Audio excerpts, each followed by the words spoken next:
Hey love bugs, welcome back to another Tarot Lover Reviews. Today's review is going to be on the When Women Had Wings tarot deck. So if you've heard of this tarot deck or you haven't, hopefully this review and the flip through that comes afterwards helps you to decide on whether or not this tarot deck is right for you. Now, if you want to skip straight to the flip through, feel free to look down in the description below. I break down all the suits into chapters to make it easier for you to locate exactly where you want to start in the flip through. So it just makes it easier for you. Sometimes people want to see a certain suit or the major arcana or all of the minor or all the things. So feel free to take a look at the description below to find where you would like to start. But right now we are going to talk about all things this tarot deck. So we're going to talk about the packaging, we're going to talk about the guidebook, and we're going to talk about the cards, the cardstock, the card imagery, the naming convention, everything. So if you're interested in the details, stick around. Otherwise, feel free to head on over to the flip through.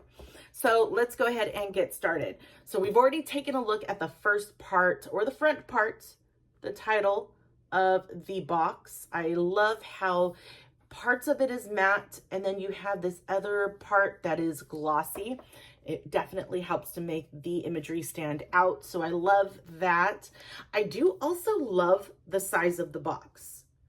I don't know if I am too keen on how they have it where, I mean, it still allows you to be able to grip the bottom part so that you can slide the top part off and be able to see the insides and be able to essentially open it up, right? But I mean, if you have larger hands, it might be a little bit difficult, but still, you still have a good enough grip down on the bottom box to be able to pull the top off. But this is the interior. So I love how this has that little insert section. You can put your tarot deck in. You know your tarot deck won't be sliding everywhere in such a large box. And then you have this ribbon to be able to take your tarot deck out. So this would sit on the bottom. You would put your tarot deck into the box. And then when you were ready to take it out, it's just a matter of simply pulling on the tab to take it out. So yeah. Oh, and I forgot to show you guys the back. So this is the back. So it does give you a little teaser of what some of the cards are inside. But of course, with my videos, I want to make sure you guys can see all of the cards so that you can decide on whether or not this is your tarot deck. Because I feel like looking at only a few cards do not do it justice, right? You may resonate with one, but you may not resonate with all. And that happens to me a lot. So that is the packaging. So we'll just put her right here. I know it's like so far away, but just so you guys can see it.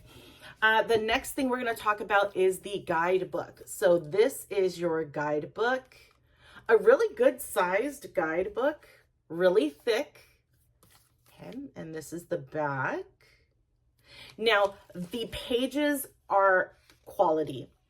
I love that the pages are quality. I mean, a lot of people don't feel like, or may not feel like a guidebook is a big deal. But if you are a new learner and you're new to tarot and you are relying on the guidebook, you want to make sure that the guidebook lasts through flipping through and going through and ins and outs and all that good stuff. So I love that the pages are quality. They are a thicker page or cardstock. As far as the information in the book. So this guidebook does not have any tarot spreads in it. I always find that it is a plus to have a tarot spread in there.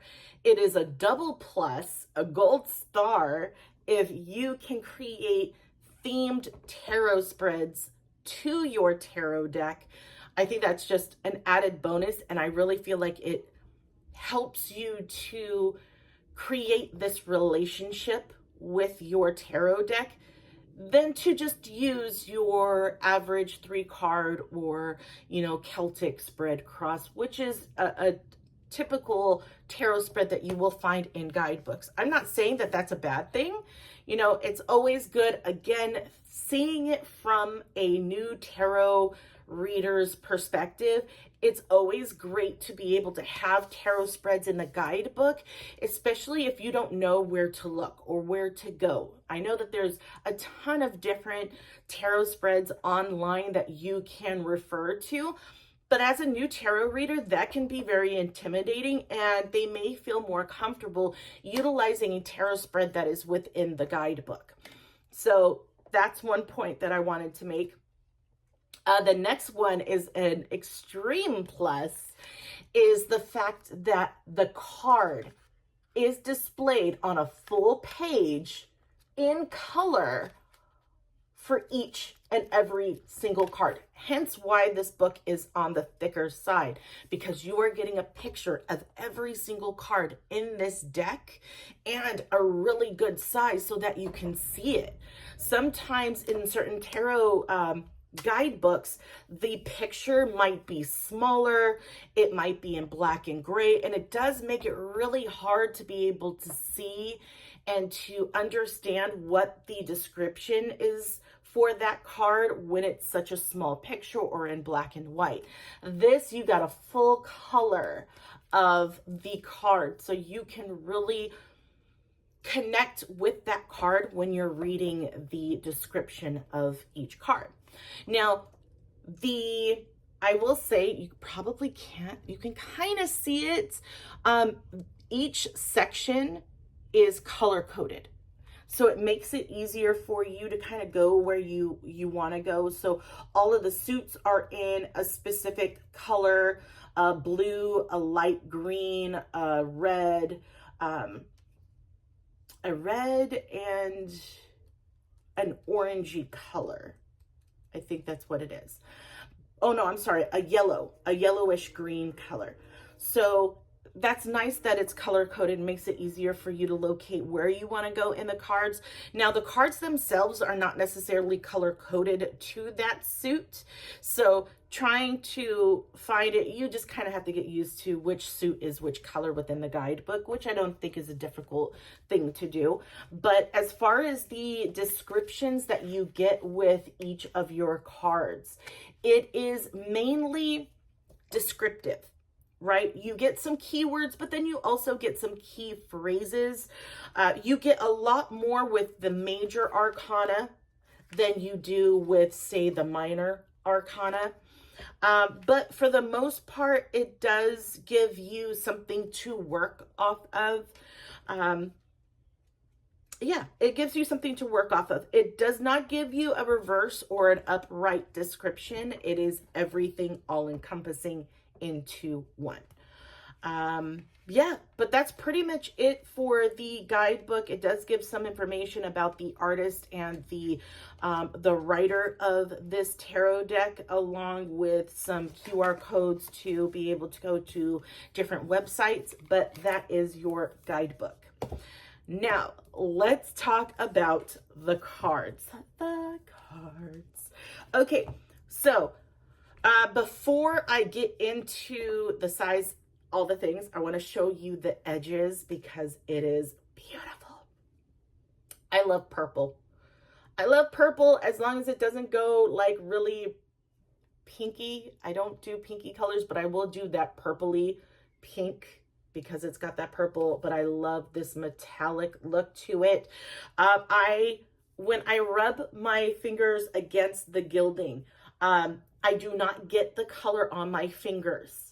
I don't think a lot of people think about that, but there are some tarot decks out there that have this like beautiful colored edges and it rubs off.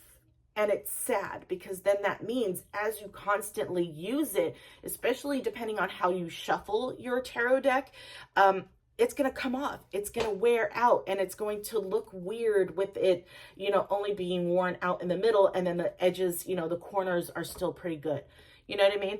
But no, nothing comes up on my fingers. I don't get any like silvery specks or anything. So I love that. let's talk about the backing, because you kind of just saw it. This is the backing, and I love a good moon phase backing. And you cannot tell. Another perk, you cannot tell whether or not this card is upright or reversed, because the imagery is exactly the same. And that's what I like, especially if you do read in reverse. You know, for me, in the beginning, I did used to read in reverse. Now I don't read in reverse, because I can, just based off of what I'm feeling, what I'm getting, I can tell whether a card is meant to be read in reverse or not, or the tarot spread that you're using is typically meant to be, you know, talked about in a reversal kind of context. So I don't need it too much, but again, we're looking at it from the perspective of a brand new tarot reader. And I love the fact that you can't tell, because before, when I was reading in reverse, if I saw that I could tell that a card was in reverse, my brain was already trying to understand, why is it in reverse? What card is it? You know, what are we going to get into? And I was getting ahead of myself, and I did not like that I did that, which is probably why I started to push myself to not read in reversals and just be able to read it just upright, but in a reversal kind of context, again, depending on the reading. So that is a perk. The texture of the cards is a matte finish, but it's not like super matte finish to where it's like this kind of matte. It still has that glossy, and you can kind of see it in the camera with the glare. You still kind of get that glossiness, but it's not slippery. But it's just slippery enough to where your cards don't stick together, which is what you typically get with a matte finish, right? Your cards tend to kind of stick more to each other. This one doesn't stick, so I would say there's a bit of a gloss finish, but not too much. You still get that paper kind of texture to it, which is what I like. It gives me something to grip onto when I'm shuffling. So that is the texture, that is the backs of the cards, the size. The size of the cards are your typical standard Rider-Waite-Smith tarot card, right? So they should fit in most people's hands. You know, if you have smaller hands, you may already know that you're going to have a difficult time shuffling cards, but it is your typical standard tarot deck size. The cardstock. I was trying to think of what else I wanted to talk about. The cardstock. So how thick the cards are. I would say it is I call it my Goldilocks zone. So what I mean by that is, if you are trying to determine your Goldilocks zone, right? You typically, or at least for me, I figure out whether a cardstock is too thick or too thin by splitting the deck in half and doing a riffle shuffle or a poker shuffle, depending on how you call it. But you're basically going like this and you're letting them shift together, right? Sorry, the cards just started to like go all over the place because of how I was trying to hold the cards. If you're doing it that way, and you find that when you are trying to bend the cards, so meaning you split the deck in half and you're going to bend them like this, right? If you find that when you are trying to bend that you find a lot of resistance when trying to do this, then that means that the cardstock is thicker for you, right? So really it depends on grip strength, right? So if that's kind of how you can tell whether or not a cardstock is thick or thin, because if you are really able to bend it really good, then that means that the cardstock's on the thinner side. If you find that you have a lot of resistance, excuse me, a lot of resistance trying to bend it, then that means that the cardstock is on the thicker side. This, I would say, is a little bit like a smidge on the thicker side when it comes to the cardstock. I mean, you still get a lot of flexibility. as a single card, but if you were to do the riffle shuffle, you will find a little bit of resistance, not too much to the point where you can't do that riffle shuffle, but still, that's kind of how I can tell whether or not the cardstock is thicker or thinner. Typically, you can figure it out when you're holding the card itself, but since you can't necessarily hold the card right now, I'm trying to give you a visual idea of how you can kind of determine whether or not the cardstock is right for you, because a lot of people feel like they're not so much a really thick cardstock kind of person. They like their cardstock thinner, flexible, so that they can shuffle. Now, you do not have to shuffle in that poker shuffle style. Okay, you can shuffle. A lot of people, including myself, shuffle like this. We'll shuffle like this, or go front and back. However you want to shuffle. You want to put your cards on a table and swish them around? Go for it, honey. Nobody's stopping you. No one's telling you that you have to shuffle a certain way. You are figuring out what works best for you.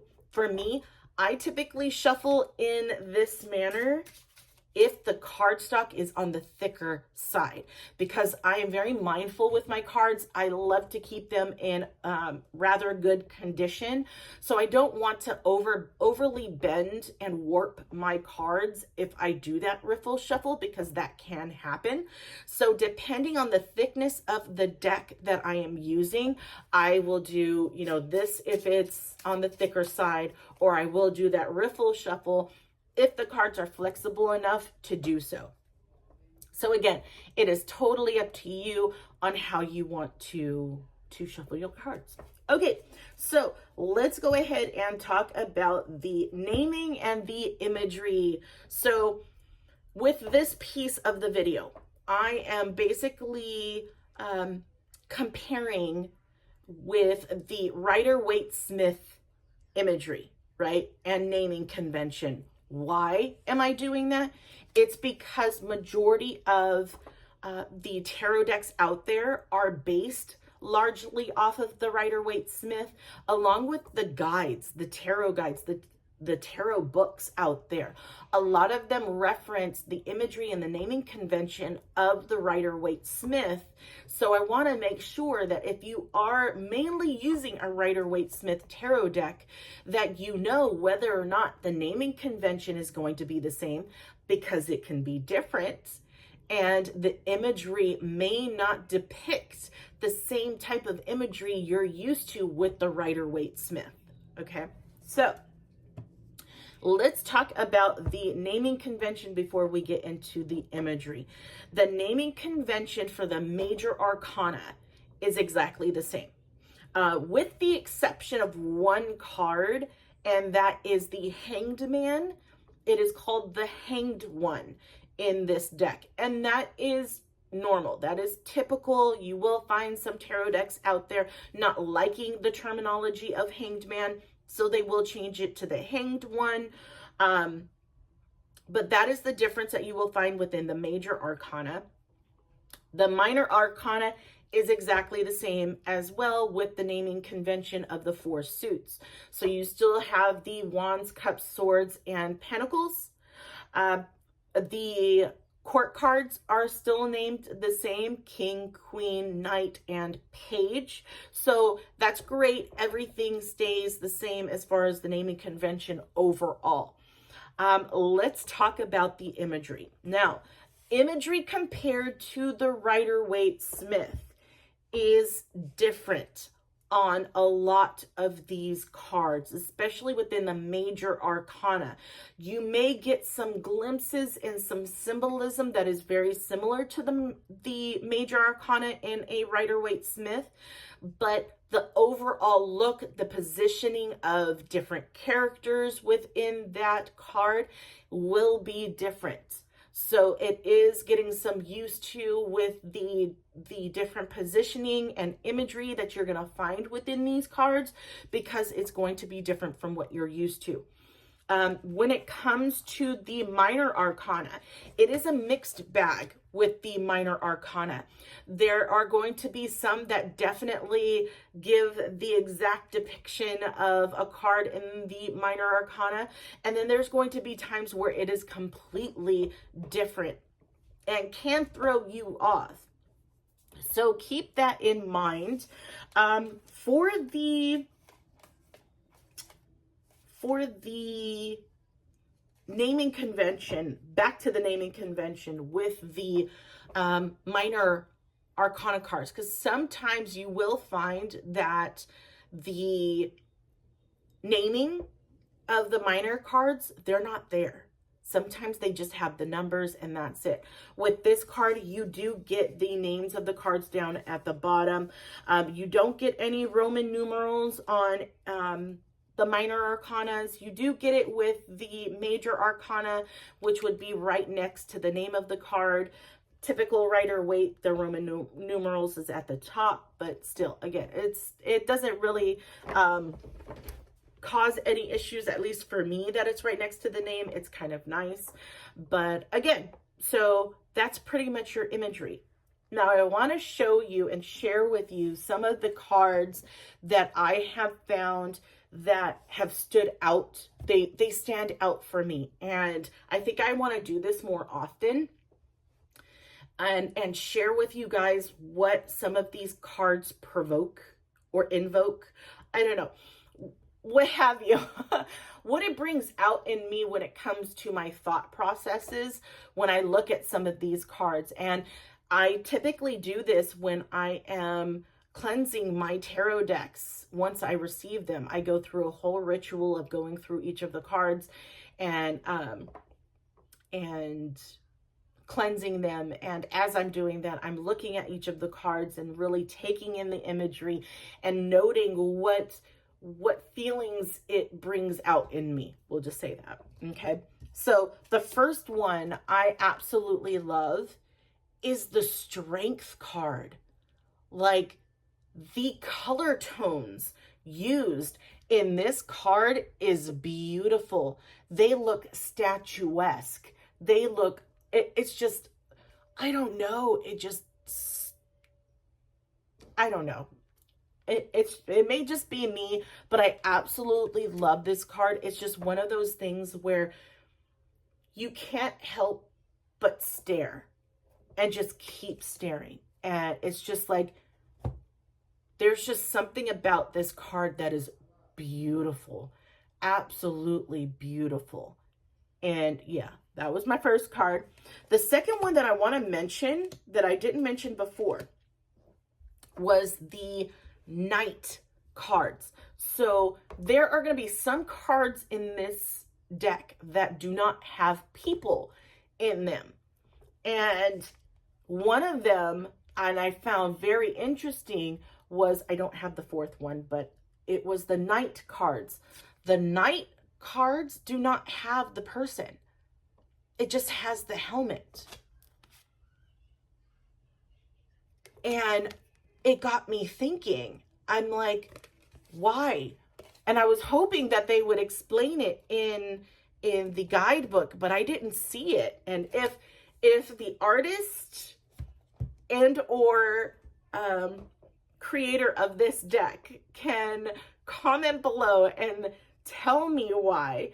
But my initial thought was that they left their wings behind to be more grounded and more determined in what they were doing. And you know what? I just realized maybe I should just read one of the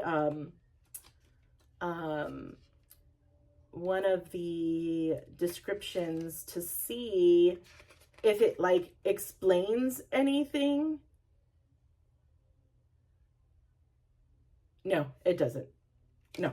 Okay. So yeah, if you are the writer or the artist of this tarot deck and you want to comment below as to why you did not add a knight in the pictures, I am so curious to know, because I almost feel like they've left their wings behind to be more grounded.